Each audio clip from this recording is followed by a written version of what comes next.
After giving a drunk young woman a ride home, I discovered she was my boss's daughter.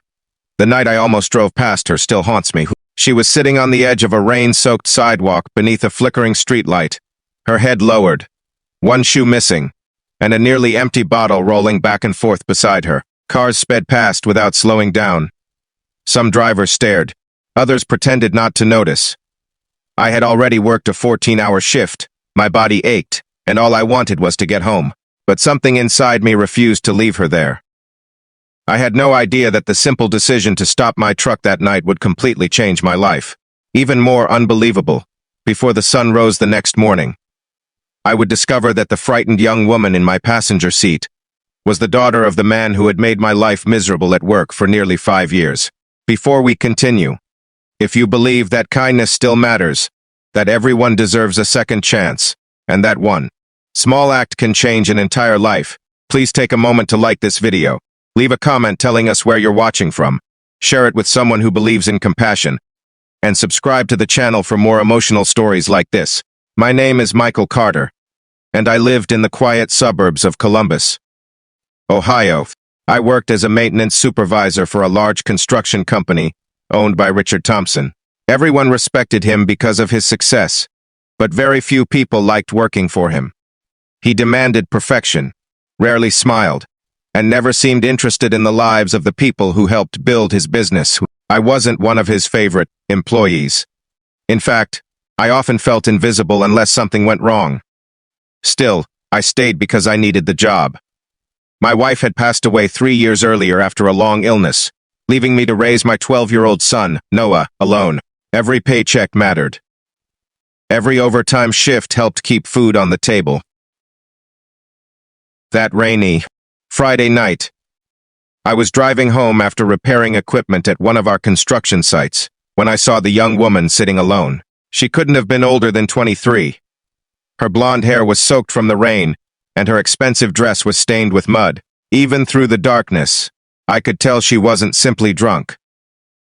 She looked terrified, exhausted, and completely lost. I parked, grabbed my jacket, and carefully approached her. She struggled to stand but nearly collapsed before I caught her. She mumbled an address from memory, though her words were barely understandable. I debated calling the police or an ambulance, but she insisted she wasn't hurt and begged not to be left alone.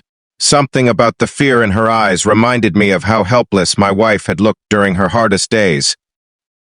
I helped her into my truck, buckled her seatbelt, and began the drive across the city. She fell asleep within minutes. Occasionally, she whispered apologies to someone named Dad, cried quietly without waking. The expensive neighborhood where she lived surprised me. Massive homes lined perfectly trimmed streets, guarded by security gates and cameras. When the guard confirmed her identity and opened the gate, I felt completely out of place driving my old pickup truck through those enormous estates. As I pulled into the driveway of the address she had given me, my heart nearly stopped. The house belonged to Richard Thompson. Before I could even process what was happening, the front door burst open. Security guards rushed outside, followed by Richard himself. His face was pale with panic, until he saw the young woman climb slowly from my truck. She ran toward him, crying uncontrollably, while he wrapped his arms around her with a tenderness I had never imagined he possessed. Only then did I learn her name was Grace Thompson. For several long seconds, Richard simply stared at me. His expression changed from relief to confusion as he recognized me. We stood there, silently in the rain before one of the guards explained that I had brought Grace home safely. Richard thanked me quietly, but I could tell his mind was somewhere else. I drove away believing that would be the end of the story. Monday morning proved me wrong. Instead of beginning my usual shift, I was unexpectedly called to Richard's executive office. My stomach tightened. I feared someone had misunderstood what happened, and that I was about to lose my job. Richard looked different. He appeared exhausted, as though he hadn't slept all weekend. He invited me to sit down, something he had never done before. He explained that Grace had recently lost her fiancé in a tragic accident. Unable to cope with the grief, she had started drinking heavily. Friday night, she disappeared after leaving a charity event. The family had spent hours searching for her while fearing the worst. Then Richard said something I never expected to hear. He apologized, not only for misunderstanding me over the years, but for treating many employees like machines instead of human beings. He admitted that watching someone else protect his daughter without expecting anything in return had forced him to question the kind of man he had become. I honestly didn't know how to respond. Life didn't magically become perfect after that meeting. My financial struggles remained. Noah still missed his mother every single day. Bills continued arriving faster than I could pay them, but something inside the company slowly began changing. Richard introduced better safety standards, fairer schedules, and education programs for employees' families. Workers who had been ignored for years finally felt seen. Morale improved dramatically. Several weeks later, Grace asked if she could meet me personally. She wanted to thank the man who had saved her life. She looked completely different from the broken young woman I had found on the sidewalk. She had entered counseling, stopped drinking, and was rebuilding her future one, careful day at a time.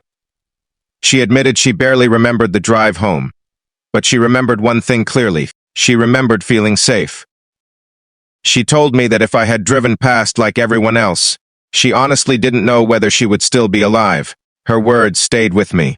Over the following months, Grace became involved in local organizations helping young adults recover from addiction and emotional trauma. Instead of hiding behind her family's wealth, she used her experience to encourage others who believed they had no hope left. Watching her transformation reminded me that people often fight battles no one else can see. One afternoon, nearly a year after that rainy night, Richard invited every employee and their families to the company's annual celebration. It was the first time such an event had ever happened. Near the end of the evening, Richard stood before hundreds of workers and shared the story of the stranger who chose compassion over convenience. He never mentioned every detail, but everyone knew he was talking about me. To my complete surprise, he announced a scholarship program in my late wife's memory, helping employees' children attend college. The first recipient would be my son Noah. I couldn't hold back my tears. No amount of money could replace the woman we had lost, but knowing her kindness would continue through other families felt like a miracle. That scholarship changed Noah's future. Years later, he graduated with honors and became an engineer, returning to work for the same company where I had once struggled simply to be noticed. Sometimes the smallest choices create the biggest changes. I never stopped because I expected recognition. I didn't know who Grace was. I didn't imagine promotions, gratitude, or opportunities. I stopped because leaving another human being alone on a dangerous street simply didn't feel right. Kindness rarely announces its rewards in advance. It often arrives disguised as inconvenience, sacrifice, or extra effort. Looking back now, I realize that rainy night wasn't only about saving Grace.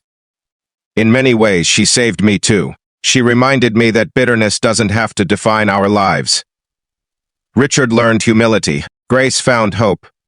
Noah discovered a brighter future. And I learned that one compassionate decision can ripple through countless lives in ways we'll never fully understand. If this story touched your heart, please write the words, "Kindness always wins," in the comments below. We'd love to read every single one. And before this story ends, if it reminded you that compassion can change lives, please like this video. Leave your thoughts in the comments. Share it with someone who needs hope today. And subscribe so more people can discover stories that inspire kindness and second chances. As I still drive home after long days of work, I sometimes pass strangers standing alone beneath streetlights.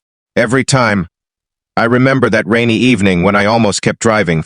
One simple decision transformed several lives forever. It taught me that we may never know who desperately needs our help, or how one act of kindness can become the beginning of someone else's miracle. Sometimes, the greatest blessings enter our lives disguised as someone else's darkest night.